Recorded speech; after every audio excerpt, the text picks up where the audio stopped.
जय श्री कृष्णा गोपाल कृष्णा राधे कृष्णा पुरुषोत्तम भगवान की जय. लक्ष्मी नारायणाय नमः. ओम नमो भगवते वासुदेवाय. अधिक मास महात्म्य कथा अध्याय 16. पुरुषोत्तम महात्म्य कथा. त्याचं नाव आहे स्मित विलासिनीचा शापोद्धार.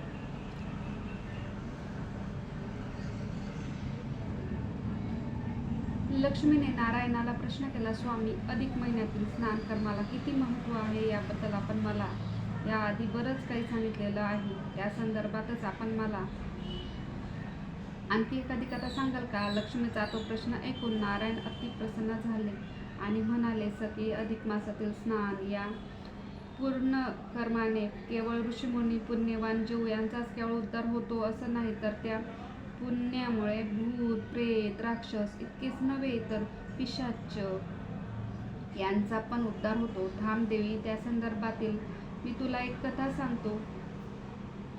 इंद्रलोकामध्ये स्मित विलासिनी या नावाची एक अत्यंत सुंदर अशी अप्सरा कुबेराकडे सेवा करीत होती. एक दिवस तिच्या मनात असा विचार आला की आपण भूलोकी जावे, आपल्या सख्यांसोबत तिथल्या एखाद्या सुंदर वनात वनविहार करावा, खूप खेळावे, नाचावे, बागडावे, आनंद घ्यावा आणि मग इंद्रलोकी पुन्हा परत यावे. असा विचार करून ती आपल्या 5-6 सख्यांसह कुरुक्षेत्राजवळच्या एका अतिसुंदर अशा वनात वनविहार करू लागली. बोलता बोलता त्यांनी एकमेकांना असा प्रश्न केला की या जगात एकूण आंधळ्या व्यक्ती कोण कोण? तेव्हा प्रत्येकीने आपापल्या परीने उत्तर दिले की जन्मांध, विषयांध, द्रव्यांध, कामांध, मदिरांध, धनांध असे अनेक प्रकारचे अंध स्त्री पुरुष या जगात पाहायला मिळतात. आता या सर्वात जास्त आंधळ व्यक्ती कोण असा प्रश्न जेव्हा निघाला त्यावेळेस स्मित विलासिनीची एक सखी म्हणाली, सख्यांनो, माझ्या लेखी तर कामांध स्त्री पुरुष हेच खरे सर्वाधिक आंधळे. कारण एकदा का अशा व्यक्ती की ही कामांध झाली की मग तिला किंवा त्याला विवेक राहत नाही. अशी व्यक्ती ही अविवेकी, उतावीळ, असंतुलित होते. आपण काय करतो आहोत, काय करायला हवं, काय करू नये याचं त्यास भानच राहत नाही. मनसोक्त विहार झाला, जलविहार झाला आणि स्मित विलासिनीने त्याच वनातील छान छान सुंदर सुंदर फुले वेचली आणि तिने त्याचा एक सुंदर हार तयार केला. स्मित विलासिनीच्या हातातला तो हार पाहिल्यावर तिच्या एका सखीने तिला असे विचारले की काय ग, एवढी सुंदर माळ इथेच तर पुन्हा पुरुषाच्या गळ्यात घालण्याचा तुझा विचार नाही ना? तो प्रश्न ऐकला आणि दुसऱ्याच क्षणी खरोखरच तसे काही घडावे. कोणीतरी दिव्य पुरुष आपल्याला भेटावा, आपण त्याच्या गळ्यात ही माळ घालावी, त्याला आपले सर्वस्व अर्पण करावे आणि एक आगळा वेगळा अनुभव घ्यावा असे कामक विचार तिच्या मनात येऊ लागले. तेवढ्यात त्या जलाशयाकडे स्नानाला येणारे एक तेजस्वी ऋषी स्मित विलासिनीला दिसले. त्या तेजस्वी ऋषींना पाहिले आणि दुसऱ्या क्षणी ती आपल्या स्वतःवरचा ताबा हरवून बसली. आपण काय करतोय याचे भानही तिला राहिले नाही. ती मोहित झाली आणि पुढे काय होईल याचा जराही विचार न करता तिने पुढे होऊन ती माळ त्या ऋषीच्या गळ्यात घातली. त्या अप्सरेची दिताई, तो हार, ती कृती आणि तिच्या मनात असणारी ती कामना या सर्वांचा त्या ऋषीला मोठा राग आला. ते एकदम संतापले आणि क्रोधित होऊन म्हणाले, हे रूपगर्विता, तू हे काय केलंस? अगं, मी दुर्वास मुनी आहे. हे पापिनी, हे कुलटे, तुझ्या ह्या अविवेकी कृत्याबद्दल मी तुला शाप देतो की तू ह्याच वनात पिशाच्च होऊन फिरशील. तो शाप ऐकताच स्मित विलासिनी एकदम भानावर आली. तिला आपल्या अविवेकी कृत्याबद्दल मोठा पश्चाताप झाला. तिने पुढे होऊन दुर्वास ऋषींचे पाय धरले, त्यांची क्षमा मागितली आणि ती डोळ्यात पाणी आणून त्यांच्याकडे शाप मागितला. त्या अप्सरेचा त्या आपल्या चरणी क्षमा मागताना पाहून दुर्वास ऋषी शांत झाले आणि तिला म्हणाले, हे बघ, तू पिशाचिनी होऊन या वनात फिरशीलच, पण काही वर्षांनी येथेच या वनात तुझी भेट ही अधिक मासामध्ये व्रताचरण करणाऱ्या एका पुण्यवंत ऋषिकन्येशी होईल.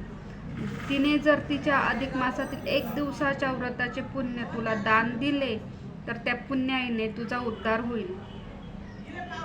इतका शाप दिला आणि दुर्वासा निघून गेली. तिच्या सर्व सख्या तरी ती शापाने 1 तास दूर निघून गेल्या होत्या.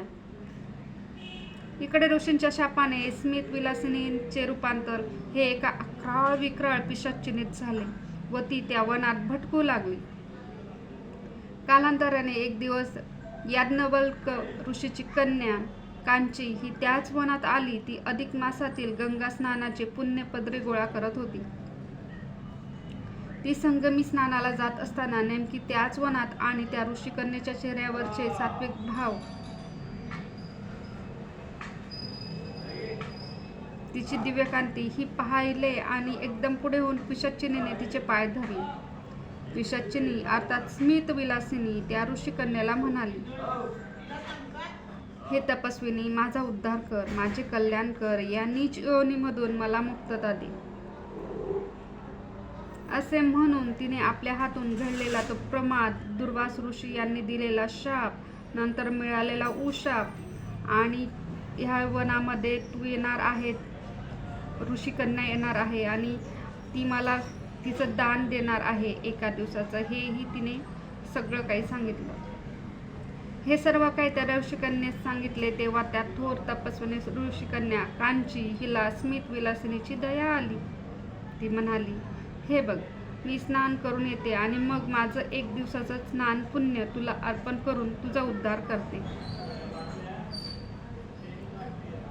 ऋषिकन्या आपल्या सख्यांसह स्नानाला गेली. पिशाचिनी तेथेच तिच्या परत येण्याची वाट पाहत उभी राहिली. बराच वेळ झाला आणि त्यानंतर तिथे आली ऋषिकन्या कांची. ती परत आलेली बघून स्मित विलासिनीला आनंद झाला. तिने आपल्या ऋषिकन्या कांची परत आली आणि तिने आपल्या अधिक मासाचं स्नान पुण्यकर्माचे 1 दिवसाचे पुण्य त्या पिशाचिनीच्या हातावर उदक सोडून दिले. आणि तिने जेव्हा ते उदक सोडून दिले, तिच्या हातावर पाणी पडल्याबरोबर त्याच क्षणी लगेच तात्काळ स्मित विलासिनीचा उद्धार झाला. तिला तिचे पूर्वीचे तेज, सौंदर्य प्राप्त झाले. ऋषिकन्येला विनम्र अभिवादन करून ती इंद्रलोकी निघून गेली. इतकी कथा सांगून नारायण लक्ष्मीला म्हणाले, देवी, खरंच अधिक मासातील प्रत्येक कर्माचं फळ हे असंच महापुण्यकारक आहे. अध्याय 16 समाप्त. श्रीकृष्ण अर्पणमस्तु. जय श्रीकृष्ण गोपाल कृष्ण. ओम नमो भगवते वासुदेवाय. पुरुषोत्तम भगवान की जय. लक्ष्मी नारायणाय नमः.